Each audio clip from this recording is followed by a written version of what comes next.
Hi, everybody. Welcome back to Goodnight Lighthouse. I'm Miss Dorothy, and I'm here to read you another story. And just like I promised, we're going to read a book about Scaredy Squirrel. We've already read a couple, but we've got a couple of more. And I told you I wasn't sure which one I was going to read. I still haven't decided. So I think I'm just going to close my eyes and reach back here, and whichever one I grab, that's what we're going to read, okay? All right, so let's close our eyes. Miss Dorothy's going to reach back here. Oh, I know it's back. Where? This one. What did I pick? Scaredy Squirrel at the beach. Yay! That's perfect to read because it's summertime and a lot of people are going to the beach. I'm surprised Scaredy Squirrel wants to go to the beach. Do you think he makes it? We need to get inside this book and find out what it would take to get Scaredy Squirrel to the beach. Are you ready to get inside this book with Miss Dorothy? Good. I need you to sit up and listen up, because here we go. Scaredy Squirrel at the Beach, written by Melanie Watt. Scaredy Squirrel never goes to the beach. He'd rather vacation at home alone where it's safe than risk being surrounded by the wrong crowd. Oh, that's a shame. Going to the beach is fun. A few crowds Scaredy Squirrel wouldn't want to be caught in the middle of. Herds of sea monsters, packs of pirates, flocks of seagulls, tribes of jellyfish, tons of falling coconuts, and mobs of lobster. That's what he thinks going to happen at the beach. So he's perfectly happy to build his very own private beach. Can he do that? Scaredy Squirrel's Guide to Building a Safe Beach. What you need to get started. Paper and crayons, one stick, one inflatable pool, one flashlight, one bag of kitty litter, one plastic flamingo. First, draw beach scenery. 2, use the stick to hold it upright. 3, cover the ground with sand. 4, inflate the ocean. 5, turn on the sunlight. And 6, install beach wildlife. That doesn't sound like much of a beach. And then enjoy! It looks like a beach and feels like a beach, but doesn't sound like one. Scaredy Squirrel notices something's missing. The soothed sound of the ocean. I mean, he's pretending to be a beach, but all he hears is the tock, tock, tock, tock, tock of the woodpecker on the tree. The solution? Make a quick trip to the real beach and find a seashell that fits the description below.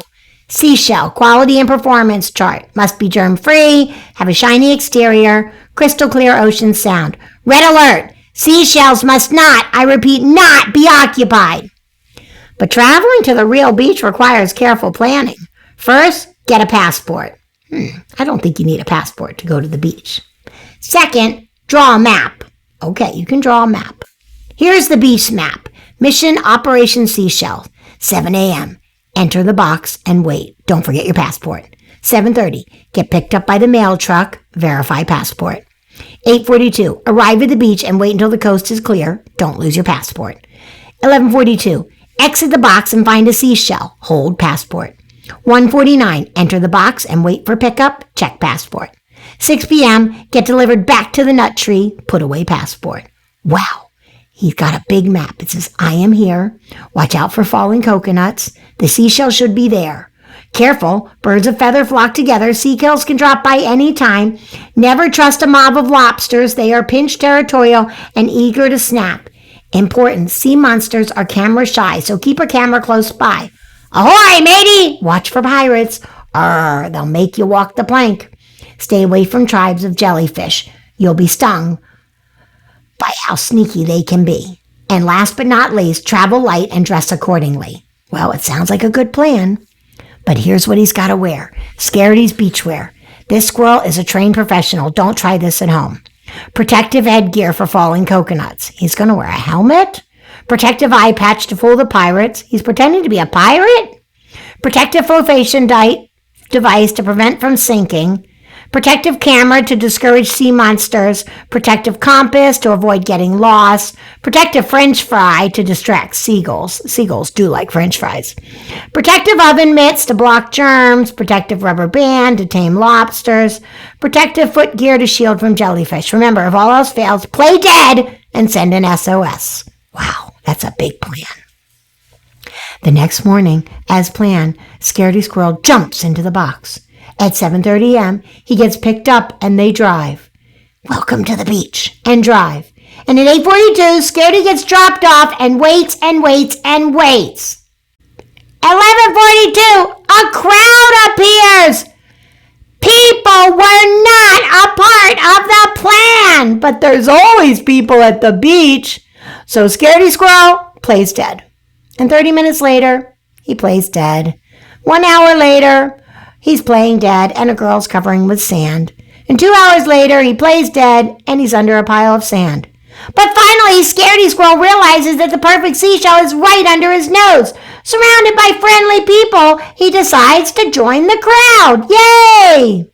Scaredy Squirrel builds sandcastles, takes pictures, and sunbathes with the others. He floats around in the ocean. He forgets all about the flocks of seagulls, tribes of jellyfish, herds of sea monsters, packs of pirates, falling coconuts, and mobs of lobsters. He's glad to be part of the crowd. He's having fun at the beach.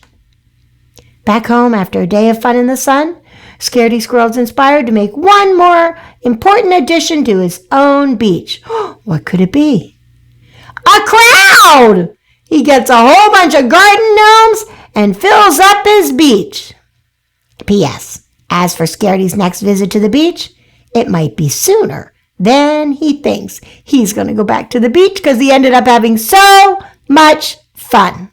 Wow! Now Scaredy Squirrel loves to go to the beach. He had a list of all kinds of things that he didn't want to see because they were at the beach, and he wasn't going to go because there were scary things there. And he kept saying, no, I'll just bring the beach to me. I'll just bring the beach to me. And he was setting up a pretend beach at his house, but it didn't sound like the beach. It sounded like his tree. So he decided to sneak down to the beach and get a shell that would make noises like the beach. But when he got there, he ran into all the things that he didn't want, and he found out, wow, this isn't anything to be scared of.